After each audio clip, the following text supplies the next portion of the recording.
guys, Hack Out is back again with another video, and today I'm going to be teaching you guys on how to install Kali Linux or any Linux distro directly on your Windows 10 alongside. Okay, so a lot of people have been asking me, hey bro, how can I install Linux, because I've been trying to install it and I'm having a lot of errors from this to this error to the other error. Okay, at times your mountain drive is not properly mounted or whatsoever error you're facing, but thanks to Microsoft, they've made it easy for us, and the Linux is now available on their Play Store. Okay, on their App Store. Sorry, on their App Store, Linux is available on their App Store. A lot of Linux distros are available on the App Store.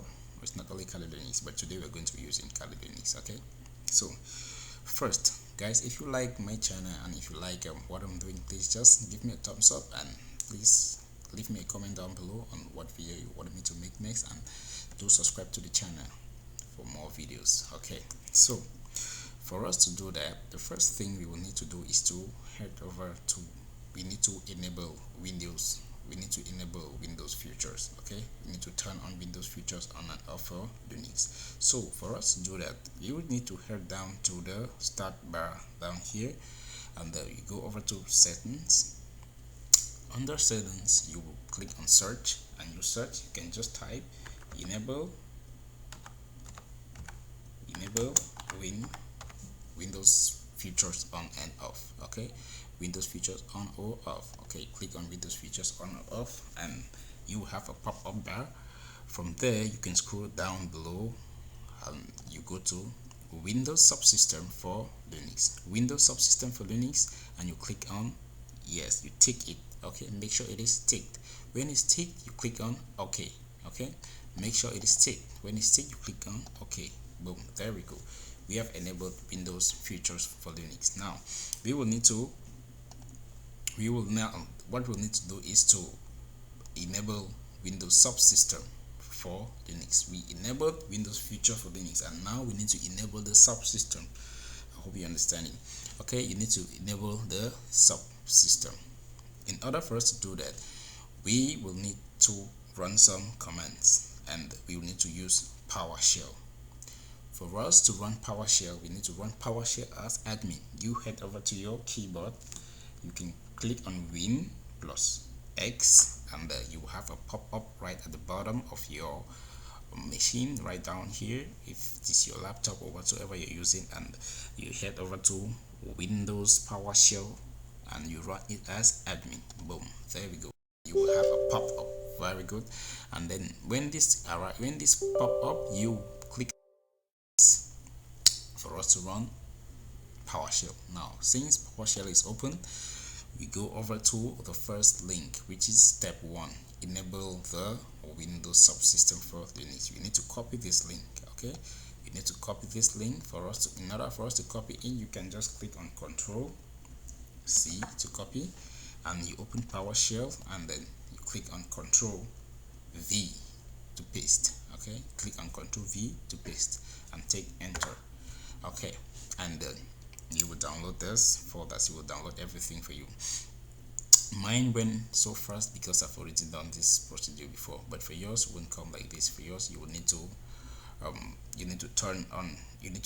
restart your laptop or your machine or whatsoever you're using. You need to restart it, and then so operation completed successfully. Mine was so fast because I've already done this procedure, and I've done that already, not to waste your time. Okay, now for yours, you will need to restart. You need to press Y, and you press Y and you restart your system. Okay, now when you restart your system, let's minimize this again. Okay, now we head over to step 2. Once you have restarted your system, you head over to step 2. Step 2 now is to check the version. Okay, check requirements for running WSL 2. Now you need to check your system for running this. You need to check your system on which inbuilt number you're using and the version for you to run this successfully. You need to know that in order for you to have updates and all of those stuffs. So in order for you to do that, you can click on Win plus R, and then the run menu will pop up, and you can go ahead and type on WinVar. Now when you type on WinVar, you take OK, and you will have all the information about your version or whatsoever you're using about your system. You will have the updates and everything. You will have the inbuilt number and whatsoever, so you will know on which one to download and what to do next. Okay, so once it is done, okay, once the WSL, you have known the version, you can use update. And for some of you that are running Windows 10 update, you can just go to settings. Okay, down there you go to settings. Okay, and under settings you can go to update, check updates and security. You click on that, and there we go. You can find update and security right here. Update your system, and mine, I'm up to date. Check for update. Okay, you can just come here and click on check for updates, but I'm up to date. Okay, now you're up to date, I'm up to date, so you guys can just use this one. It's very fast. Okay, now step 3, enable virtual machine features. Now to enable these virtual machine features, it's very easy. Okay, you have to just copy these links right here, and as I said earlier, I'm going to leave all the links down in the description below. Okay, I will leave all the links in the description down below, so it will make it more easier for you guys to do it very fast. Okay, if you're not like in the mood to go to a website and just do copy and paste. I will leave all the links in the description down below. Okay, so you copy these links, we do the same procedure, Control C, and we open PowerShell again, PowerShell, and then Control V and enter. Okay, and it will take a while, some few seconds, and mine was successful and very fast because I've already done this procedure before. But for you guys, it's going to take a little while depending on your system type and the accurate speed. Okay, and next we go over to step 4. Step 4 is downloading the Linux kernel update package. Now this is where it comes in. For you to download this Linux kernel version, you need to know which system you're using. Okay, your system info, you can just go to command prompt or PowerShell and enter system info, and you will have all the info on which of this package you will download. You will download the ARM64 package. Okay, to know which package you're downloading, this or on your machine. Okay, so just go to your PowerShell or go to prompt. Okay, you can go to PowerShell, but you can just use command prompt. Command prompt is easier, or PowerShell, any of them. You can just go to run. You can just click on Control R and you will find run. You can type command prompt and you go there and you do the rest. Okay, and you type system info and you will know the kind of system you're using. Okay, and for you to download and change the updates of your kernel version. Now step 5.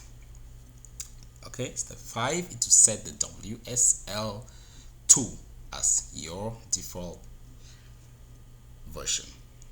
In order for you to do that, same procedure, copy the link, Control C, and open PowerShell again, and you paste Control. You go to PowerShell again and you paste Control V to paste, and you take enter. Now it will redirect you to downloading this package again. Okay, now you need to download that package, this package, which this ARM64. If you have already downloaded it, it's fine, but if you haven't, you will need to download it once more. Okay, once you're done, you can go over to our App Store down here. Go over to our App Store. Sorry, I have very slow connections because of my VPN. Okay, and you search Kali. Here we can just search Kali. Search Kali Linux. There we go. You click on Kali Linux and then you go to get. Oh, my connections are very slow.